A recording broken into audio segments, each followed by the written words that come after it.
Bien, bonjour à tous les amis.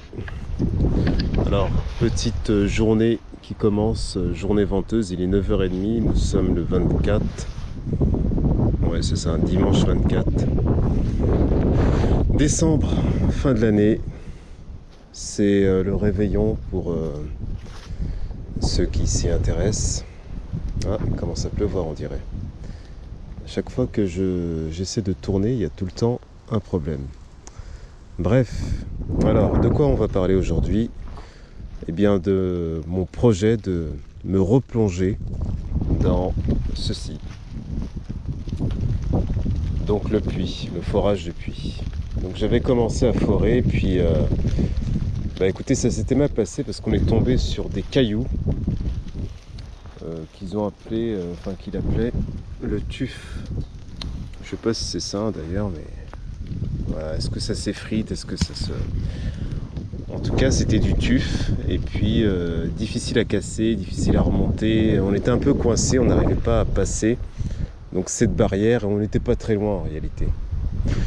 On avait creusé à peine, franchement, moins de 2 mètres, hein, parce que celui-ci là, on l'a mesuré, et il faisait 1,20 m. Voilà. Alors je sais pas si c'est celui-ci qui était plus profond, parce qu'on a essayé plusieurs trous. On en a creusé plusieurs, j'en ai rebouché certains, mais pas tous. Et du coup, eh bien, voilà, là on en est à peine à 1,20 m. Donc il est venu, Dominique, avec sa terrière. Et donc c'était une petite terrière avec un petit diamètre. Et donc il remontait un peu de sable. On a passé une demi-journée à bosser. On était à deux, donc j'allais surtout chercher les cailloux. Moi j'étais un peu plus doué dans cette compétence, on va dire. Et puis voilà, mais on n'a pas creusé énormément. On a à peine fait 1,20 m.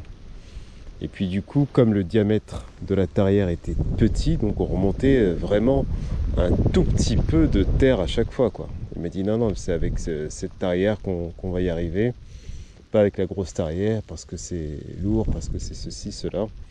Je lui ai dit ok, puis bon, on devait se revoir la vendredi. Bon, moi je bosse le vendredi, et puis il devait venir le matin pour continuer à bosser, mais il a eu un empêchement, donc il a pas pu venir. Donc je me suis dit, allez, avec les fêtes, etc., je vais peut-être m'avancer tout seul, sauf que j'ai pas le matos, hein, c'est son matos, il est chez lui. Et du coup, j'ai commandé une tarière. Cette tarière, en fait, c'est les tarières classiques. Donc vous remontez toute la tarière, en fait, à chaque fois pour déblayer un petit peu, enfin pour retirer un petit peu de terre. Donc voilà, c'est fastidieux. Et donc j'ai regardé rapidement sur Mano Mano, donc j'ai acheté ça et j'ai regretté en fait, parce que j'ai vu qu'il y avait largement mieux, mais un peu plus cher ailleurs. Un peu plus cher, c'est-à-dire, il me semble que c'est 300 €. Un bon système hyper solide, je sais pas si c'est en acier, mais costaud et puis intuitif, intelligent. Et donc voilà. Donc je vais peut-être renvoyer la commande chez Mano Mano et acheter le truc un peu plus classe, on va dire, un peu plus performant de chez, je sais plus chez qui d'ailleurs, hein, mais je vous dirai la marque, hein, quand j'aurai le matos. En tout cas, ça permet de faire des forages et puis de pas remonter à chaque fois toute la tarière, parce que c'est un peu l'inconvénient. On va remonter juste le bout de la tarière. Vous verrez, en fait, ça descend. Donc la tige de la tarière reste à chaque fois, et puis vous remontez uniquement le bout de la tarière avec la vis sans fin, et puis voilà.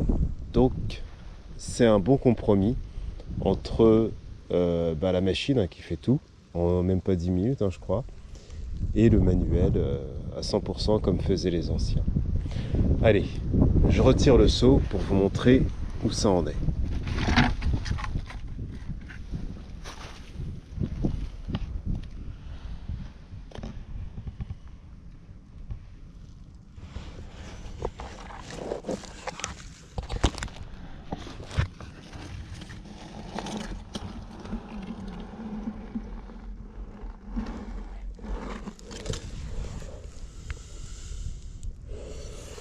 Voilà, Alors quand on regarde comme ça, on a l'impression que c'est pas très profond. Et c'est vrai, hein, dans la réalité, moi je trouve que c'est pas profond.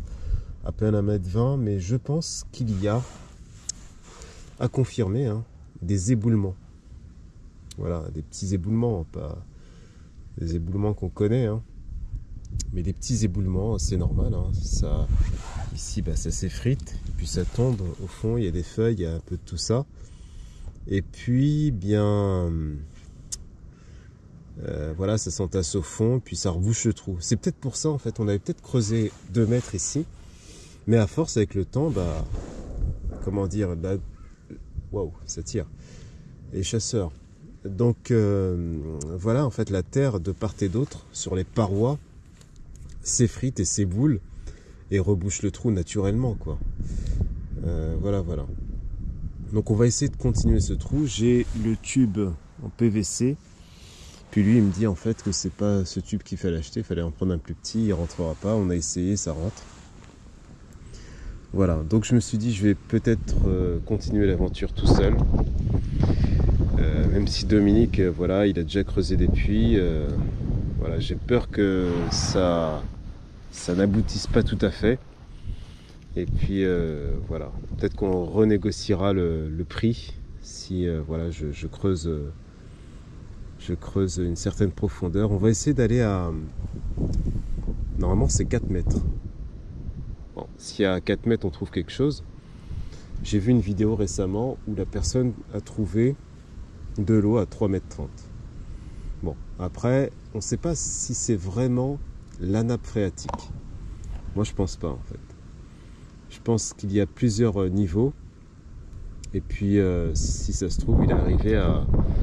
une couche qui n'est pas encore la nappe et on croit que c'est la nappe. C'est pour ça qu'un foreur m'avait dit un jour, enfin un foreur, c'est un amateur, hein, il m'a dit un jour de creuser pas par temps de pluie parce qu'on va croire que c'est l'eau, on arrivait à l'eau, alors que non, en fait c'est juste l'eau de la pluie. Enfin bref, je m'y connais pas vraiment en sol, donc c'est à voir.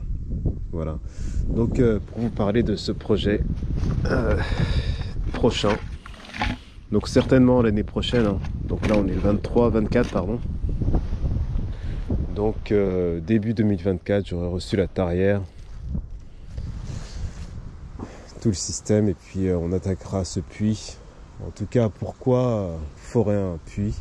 Bah, l'eau c'est hyper important, c'est une plus-value, c'est la vie en fait, j'ai envie de dire. Vous ne pouvez pas vivre sans eau. Vous pouvez pas avoir un jardin sans eau. Et puis j'ai essayé en fait, j'ai jardiné tant bien que mal ici.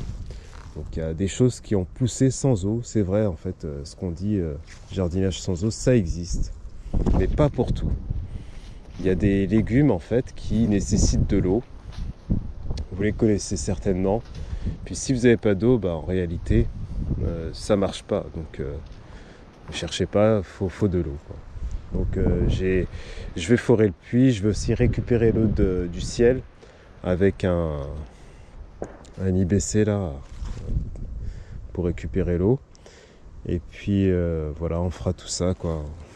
On essaiera d'être un petit peu plus autonome et puis d'avoir ce qu'il faut. Donc pas mal d'erreurs, hein, sur cette première année, mais bon, voilà, pour moi c'est un terrain de jeu ici. J'apprends, puis voilà, c'est pas grave, hein. Pour l'instant je me nourris pas avec mon terrain, mais peut-être que bientôt ça contribuera à ma nourriture pendant au moins une saison, puis peut-être 2, puis peut-être on verra, hein, peut-être plus tard. Donc voilà, il faut de l'eau pour c'est au moins un système de goutte à goutte. Il faut quelque chose, quoi. Et plus vous arrosez correctement, bien sûr, sans inonder vos légumes, et plus ça va marcher. Donc voilà. Allez, merci d'avoir suivi la vidéo. Ça fait bientôt 10 minutes, hein, je vois 9 minutes 34, 35. Et donc je vous dis à une prochaine vidéo que je vais tourner tout de suite d'ailleurs. Et puis elle concerne le chantier qui est juste derrière. J'en avais parlé dans une précédente vidéo. Et je vais un peu plus m'étaler maintenant dessus. Allez, ciao les amis.